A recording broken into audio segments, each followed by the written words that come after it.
bonjour chers téléspectateurs nuyu nañ leen jaajëfal leen ñëw nañu tey ci li xew ci biir internet bi tey le mercredi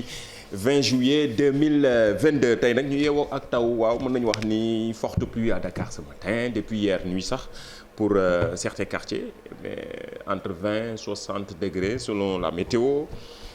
jaajëfal bu baax aussi rédaction bu télévision Futurs Médias ak Cheikh Diop mi leen doon dégtal xibaar yi ci kàllaamay Kocc tey moom xam naa ni li xew ci biir internet bi en exclusivité di ngeen am image yi ci dans les différents quartiers de Dakar parce que voilà tey moom capitale bi sous les eaux noonu la ñuy yeewoo mën nañu wax inondation waaw route coupée maison envahie par les eaux bari na ci ndox yi nga xamante ni actuellement nii image yu doy waar la ñuy am ci yenn quartiers yeeg gox-goxaan yi fii ci Ndakaaru internautes yi depuis ci suba ak léegi ñu ngi ñuy envoyé vidéo ku ci nekk sa quartier VDN bi Yoff Scat Urbam Makiyu Faye image yi ngeen di gis noonu Kër Massar ainsi de suite bari na ci fi mu ne nii ci réseaux sociaux yi hashtag bi Ndakaaru sous les eaux waaw Dakar sous les eaux lii Padois la en tout cas tey situation bi ñun ñëpp ñoo ko gisandoo ñu ci bari di masaw bu baax tey ñi nga xamante ni seen kër yi aussi dafa taa romb naa ñu baree bare tey ci suba si seen kër yi dafa xëy taa ñu fi bari liggéeyu ñu d'ailleurs moo tax tey man mii d'ailleurs émission bi man rek maa koy présenté mairie dafa bloqué wu tey ci ndox mi waaw tey moom situation oblige man dama xuus sol ay plastique aj samay wogu aj sama tuba yi ba ca kaw di xuus ci ndox yi di ñëw moom nag tey ñi ko dund moom bari na voilà situation bu compliqué la mi ngeen hashtag bi sunu net la Facebook live YouTube live Instagram live ñu demaale ci image yi ñu njëkkee Padois la fa xew pont bi ci yoonu côté Nabi Choucair bi pont wu Sénégal 92 bi ñu ne moo effacé wu maanaam dafa daanu ci benn pàcc bi amul ay ñu ci bari ñu ci am gaañu loolu moo ñuy gën a ñor ba xam na kenn gaañuwu ci en tout cas situation bu doy waar la bari na ci fi mu ne ni vidéo ñu koy partagé ci réseaux sociaux yi ñu dégtal leen ko ñëwaat.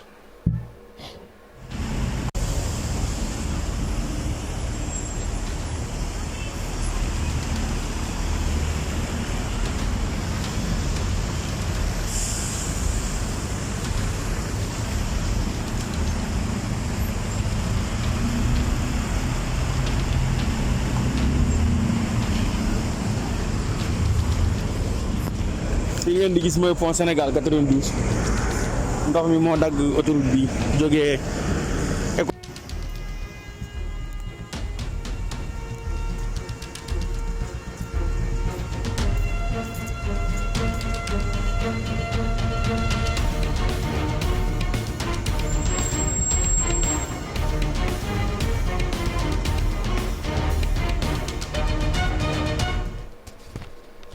voilà loolu mooy image yu ñu am ca Padois am na ci yeneen gox-goxaat wax naa ko sànq Kër Massar entre Kër Massar Makiyu Faye lii VDN bi la je pense mën nañu am image yi internautes yi ci boppam ñooy partager vidéo yi yeeg yi nga xamante ne koy dund nañ ko tey ci suba fii ci Ndakaaru pour yéen téléspectateurs yi yéen ñi nga xamante ni aussi yéen baaxoo di seetaan di xew ci internet bi rawatina télévision Futurs Médias ñi ngi ci Facebook live actuellement mën ngeen connecté wu di commentaire si seen quartier dafa dund lu ni mel wala seen koñ dund na lu mel daanaka Ndakaaru gi yëpp tey lii lañ yeewoo commentaire leen ngeen taggee ñu ci grâce suñu hashtag Midi Plus Facebook live YouTube live Instagram live boole ci TFM wala sunu net donc inondation cité Makiyu Faye lii ci suba la pont bi nga xamante ne moo nekk ci biir cité Makiyu Faye pont boobu tamit tey dafa fees ba dugg ci yenn quartier yi image yi tamit mën nañ ko am ñu xool ko ndaxte tey ci suba si ñu ci bari ñu dëkkee ci beneen ñaari partie la beneen partie bi xëy ñu situation bu compliquée la d'ailleurs ay oto yi sax la ñuy gis ni am na yenn yoo xamante ne daanaka da doon dugg ci pont bi nga xamante ne moo nekk ci biir cité Makiyu Faye jógee aéroport piste aéroport Léopold Sédar Senghor di ñëw ci biir Mamel bi donc situation bu compliquée la mën ngeen ko xool daal di ñëwaat.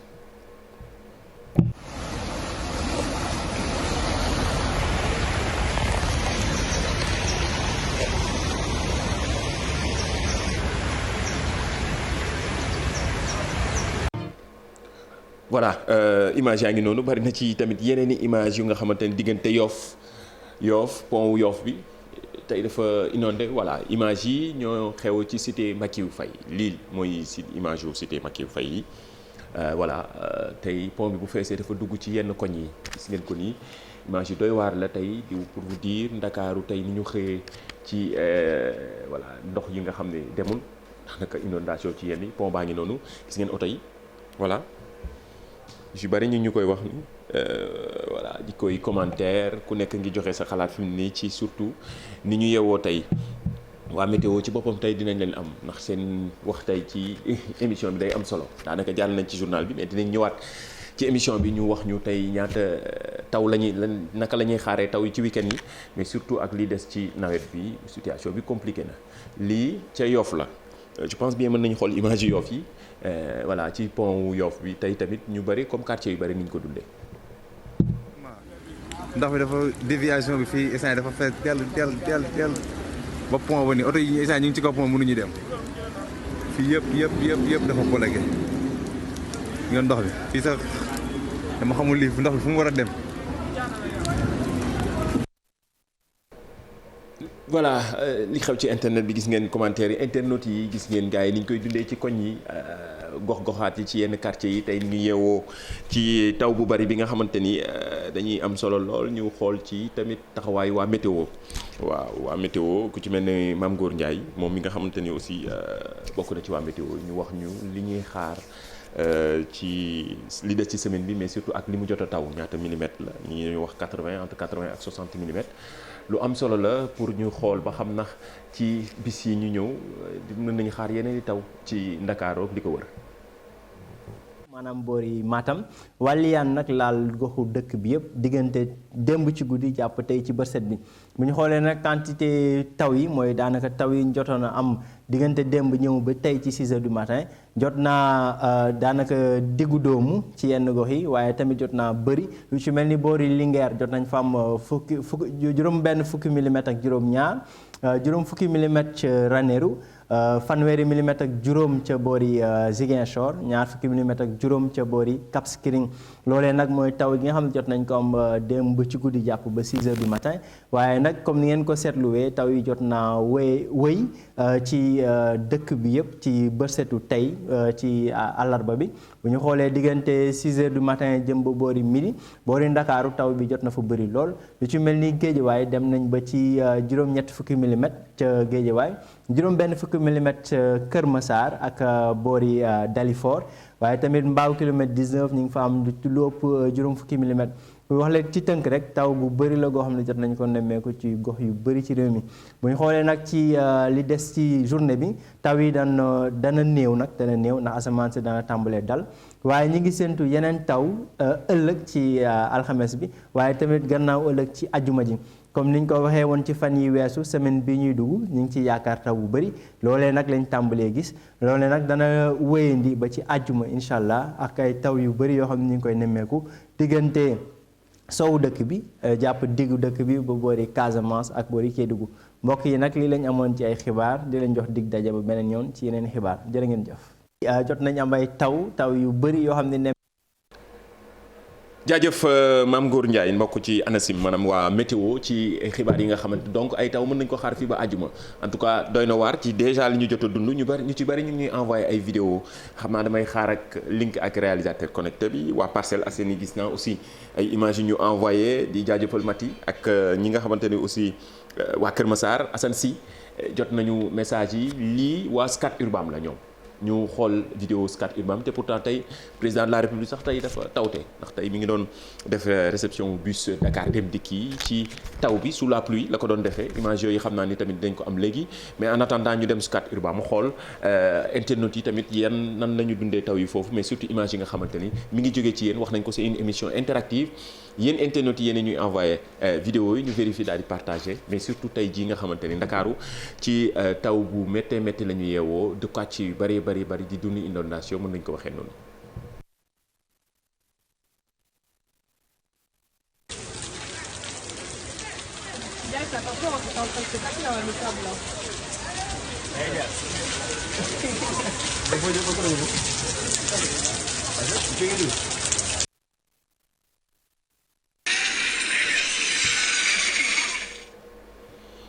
voilà même situation la mën nañ ko wax ci coin yu ne wala ci quartier yu ne en tout cas jaar nañu Yoff Scat Urbam Patte d'Oie gis nañ ko VDN bi aussi internet yu bari ñu ngi bëgg a xoolaat image yu VDN bi fi ñu wax ni pont bi dafa daanu waaye dégâts la bariwul ñi nga xamante ni amul ñu ci amul ngaañu selon information yi ñu am loolu tamit baax nañu koy préciser mais image yu doy waar la yoo xamante ni soriwul dara pont bi ñu daan duppee pont émergence wala pont Sénégal 92 mooy image yi ñu njëkk a wane internet yi laa gis ñu naan il faut ñu xoolaat image yu pont wu Sénégal 92 lii VDN bi la bii mooy image yu VDN bi image yu pont wu Sénégal côté Sénégal 92 fi ñu doon wax Sénégal 92 loolu lu am solo la fi mu ne nii ki nga xamante ni dëkk bi dëkk bi yëpp ñu ngi koy dañoo yeewoo taw bu méttee métti fii ci Ndakaaru ñu dégtal leen ko ngeen xool ñëwaat.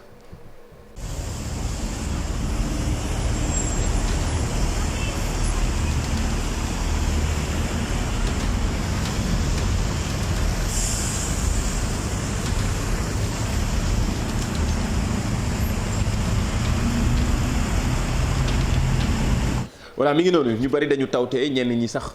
jotuñu faf xëy mairie tey gis ngeen ko télévisionnaire ndax taw bi ñu mu tee bari nañ de ñeneen ñi dañu tawte président de la république ci boppam tey dafa tawte ci biir taw bi la doon def réception busu Dakar dem dikk yu bees yi ci biir taw bi la ko doon defee pour vous dire que ni tey Ndakaaru dafa yeewoo fajar ak taw bu méttee métti image yaa ngi nii ngeen koy gis voilà ci réseaux sociaux yi aussi ñoom ci seen bopp seen compte officiel bu président de la République Macky Sall officiel Facebook Twitter daal dinañ ko fay publier tey gis ngeen ko noonu ak parapluie moom président de la République mi réceptionné busu Dakar dem dikk yu bees yi nga xamante ni pour askan wi la donc askan woowu nag tamit yeewoo tey ci yenn gox-goxaan yi ndox mu baree ba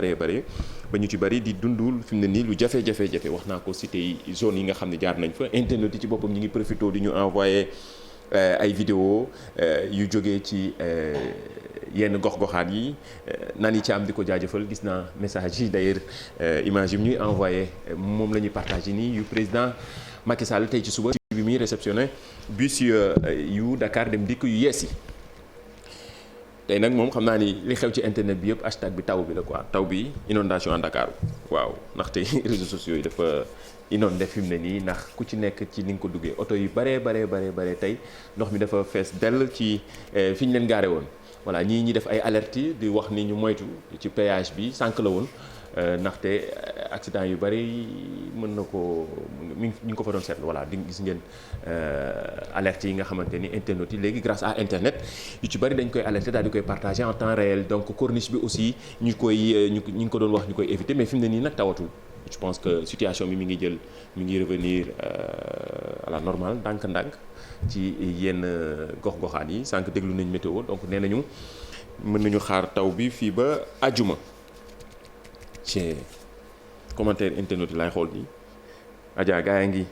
wax ku ci nekk sa zone noo koy dundee nii compliqué na nag tey moom dafa yëm te dafa bette waaye gis naa commentaire yi nii dafa bette da ngay xool météo yaakaar ne voilà taw bi du bari noonu mais dafa mujj doy waar quoi tey ñu bari xuus yow da nga xuus li ngay ñëw gis naa li nga ajee say dugal def say plastique Adja moo yor service digital bu télévision Futurs Médias di ko jaajëfal ci ni nga xamante ni aussi mi ngi tax internet yi ñu koy am en temps réel fii kër mairie bi Diouf la tey nii la ñuy xëy def ñu vidéo wan ñu expliquer joxe explication que ni moom du mën a ñëw ndax lii lay dund nii ci jàmm ñi koy dund bari nañu léegi wane nañ ci yeneen quartier yi nga xamante ni seen kër yi dañoo inondé mais mairie ñi ngi lay xalaat bu baax nga voilà régler situation bi comme situation bi tey jii ñu ci bari dañ noonu la ñu dund donc ñuy xalaat bu baax ñi nga xamante ne fi mu ne nii seen kër yi dañoo am ndox waaw dañoo am ndox Mamadou Mamed Ndiaye sànq maa ngi ko romb ci Makiyu Fay bi moom tamit muy xuus di ŋàcc ndox mi donc voilà ñu ci bari moom la ñuy dund man mii di wax ak yow nii dama xuus nii ba ñëw ngàcc ci ndox mi ci kër gi dama inondé envoyé leen ñu seen message yeeg vidéo li ngeen jot a dund tey ci taw bi internet bi dafa fees dell tey ak dafa inondé ci boppam ndax taw bi voilà buñ ci jógee ñu jàll ci image yu information ñu jox démb chaloupe bu Gorée bi démb dafa panne diggante 10h ba 14h guddi gi muy daw sans lumière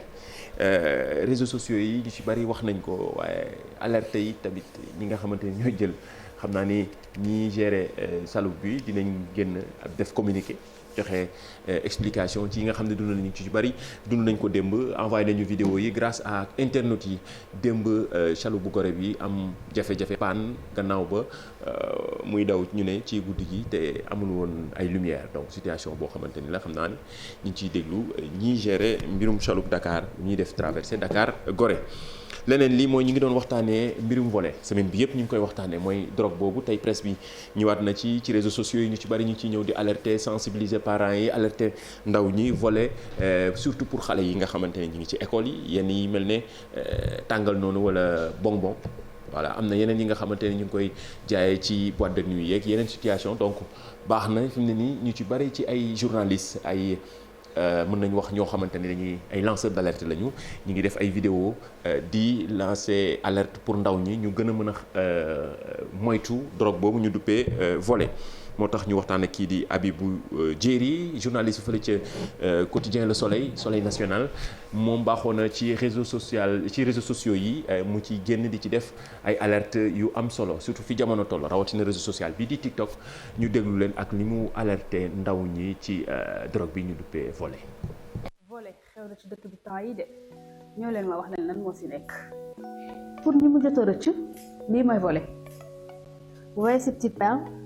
Ce n'est rien d'autre que de la drogue. dëkk yu mel ni France drogue de l'amour lañ koy tuddee parce que ça a un effet stimulant dafay jouer ci système nerveux bi ba tax ki koy jël du ressentir fatigue bu bëri du ressentir li nga xamante ne ni moom mooy tristesse vous voyez un peu donc c'est un effet stimulant et hallucinogène. produit bi ça fait partie de la famille des amphétamines et que ay laboratoire ñoom ñoo koy composé defar. ñi koy jël ñu bari duñu xiif parce que dafay wàññi en fait xiif bi nga war a xiif ecstasy wala volet daf koy wàññi lan mooy conséquence volet insuffisance rénale hépatite aiguë arrêt cardiovasculaire trouble du comportement dépression anxiété li grave ba grave mooy il n'existe pas encore de traitement donc les chercheurs sont en train de voir naka la ñuy def parce que c'est une drogue qui est en train de décimer les jeunes parce que d'après études yu ñu jot a def ay jeunes et adolescents ñoo ci abusé fii ci Sénégal nag ñëw leen ma wax leen fu cas bi toll. Dans des témoignages qu'on a recueillis il y a beaucoup de jeunes yi nga xam ne seen ay parents ñoo remarqué qu'ils étaient plutôt faibles wala ñu perte poids bu bëri seen voilà déshydraté et tout ça donc ils ont compris après que volet la ñuy jël xale yi loolu la ñuy wax mais ce qui est encore pire fii ci Sénégal volet mën nga ko am à partir de 5000 en comprimé 5000 ñii 10 000 ñii 11 000 tout dépend te ñi koy utiliser comme je l'ai dit tout à l'heure ay adolescents. jaajëf Abibatou ñu ngi lay gërëm ci explication yi mi ngi def mais alerte yi mi ngi ci TikTok surtout moom compte bu utile la voilà journaliste 2.0 mën nañu ko waxee noonu boole classique bi presse papier mais surtout ak les nouveaux médias di ko jaajëfal ci alerte yi nga xam da koy def ndaw ñi tey le mercredi compte utile baaxoon nañu saa su ne di xool ci réseaux sociaux yi que ça soit mu nekk Facebook Twitter Instagram rawatina réseau social bi nga xam ne bari na lool sénégalais yi koy jëfandikoo muy TikTok am na ci nag ñoo xamante ni seen compte yi vraiment c'est tellement utile ba dañuy bëgg di ko partager moo tax mercredi bu ci ne ñu choisir kenn ci ñooñu ñuy jeex seet leen yéen ñu ci ëpp yéen internautes yi yéen ñu ciy partager ñenn ñi voilà comment créer une entreprise personnelle voilà pourquoi pas benn société en général boo xamante da nga gën a bëgg mu yaatu nooy def yan voies et moyens nga mën a jaar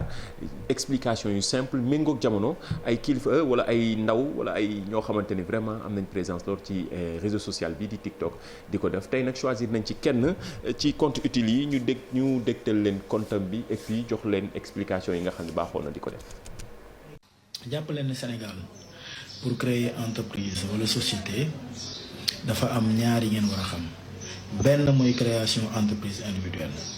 entreprise individuelle nag Sénégal boo ko bëggee créer da ngay dem APIX wala nga dem chambre de commerce donc APIX mën nañ la créer entreprise individuelle wala chambre de commerce mën nañ la ko créer boo fay dem da ngay jël ñaari copie sa carte d'identité ut casier judiciaire ut certificat de résidence ut certificat de mariage pour les mariés boo ko fa yóbbuwee nag nga dem APIX wala chambre de commerce am nga possibilité créer entreprise individuelle boo xam ne c'est sans nom commercial maanaam du am tur wala nga créer entreprise individuelle boo xam ne yow da nga koy jox tur par exemple APIX boo fa demee bu dee da nga bëgg a créer entreprise individuelle boo xam ne da nga koy jox tout da ngay yóbbaale 24000 francs 24000 yi mooy lan 10 000 francs bi mooy greffe beneen 10 000 francs bi mooy pour OAPI 4000 francs bi ay frais de timbre la d'accord léegi bu dee da ngay créer entreprise individuelle boo xam ne doo ko jox non commercial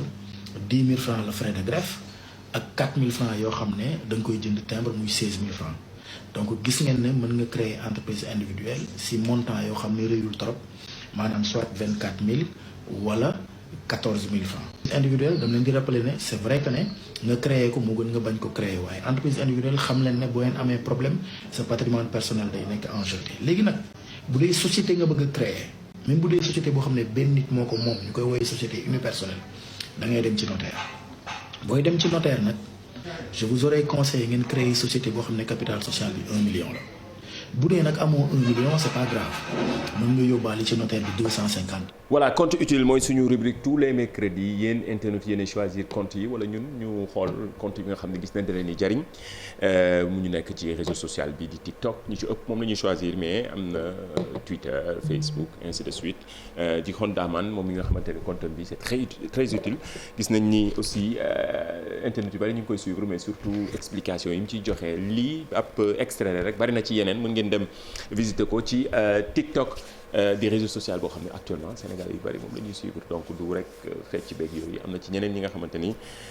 yu amal solo njariñ lool askan wi la ñuy def loolu am na solo bu ñu ci jógee ñu tëjee ak action citoyenne baaxoon nañu saa su ne aussi di partager yenn action yi nga xam ne citoyen dañ koy def ci gox-goxaan yi tey ñu ngi wax taw te pourtant daaw génne woon nañ fii ñi doon def di doon saxal garab waaw ñu seetlu nañ ne Ndakaaru fi mu ne nii boo xoolee bu baax ñu ci bari dañu am jafe-jafe garab daal waaw Drési yi mi miin ngeen ay waxam ñu ci bari dañuy partager ay parodiem ay textes yu ñu bind surtout ci réseau social bi di plateforme WhatsApp Twitter aussi Drési yi saxaloon na fi garab daaw partagé woon nañ ko fii ren jii nag garab yooyu màgg nag moo donc am na li ci war travail bi nga xamante ne am na ci mooy surveiller ko arroser ko ainsi de suite mu ci ànd ak ñeneen ñu nga xamante ni aussi lu am solo la ñu gisoon ni baax nañu partagé ko won ko téléspectateurs yi ak internautes yi action citoyenne la donc yii baax nañu koy fësal donc Drési di ko féliciter di ko encourager ci lii muy def loo xam ne am na njëriñ moom ko defee woon quartier am fële ca Pikine Drési jaajëf miin ngeen tur bi miin ngeen kontam yi miin ngeen ay waxam yoo xamante ni ñëpp koy partagé ci TikTok bi comme ni ko internautes yi di waxee jaajëf mi Drési félicitations dinañ ci ñëwaat gën ko détaillé ci li nga nar ren ci reboisement beeg saxal garab yi baax na ci jaajëfal leen am na ci yeneen yu leen doon xaar waaye waxtu wi jot na ñuy xaar yeneen ci continuer programme bu télévision Futurs Médias li xew ci internet bi suba ñu dégtal leen Snap li mu nar ci ay indi yu bees loolu dafa xew de bokkaa dinaa ci ñëw ak président yeeg yi de président bu ko fi defoon ci période yi président de la république dafi nii kii George Weah Mr George président de la république bu Libéria moom tamit gis ngeen ni taxawaayam ci réseau social bi di TikTok mais surtout challenge bi mais dinañ ci ñëw sànq maa ngi doon wax Snap li mu nar WhatsApp yeneen indi na yeneen réforme yu bees yoo xamante ni da ko jagleel utilisateurs yi dañ ci ñëw suba pour mu gën a yaatu surtout tey waxtu wee ñu xoj mais ñu jeexalee ak George Weah ballon d'or africain ballon d'or mondial africain waaw mais ni mu fënee surtout en tout cas challenge bi bokkaa mi nga xamante ni actuellement mi ngi def tour du monde moom mu bokk ci réseau social bi di TikTok gis nañ ni ñëpp a ko doon partagé jaajëfal leen yéen internautes yi jaajëfal téléspectateurs yi jox leen dig daje ba suba incha allah.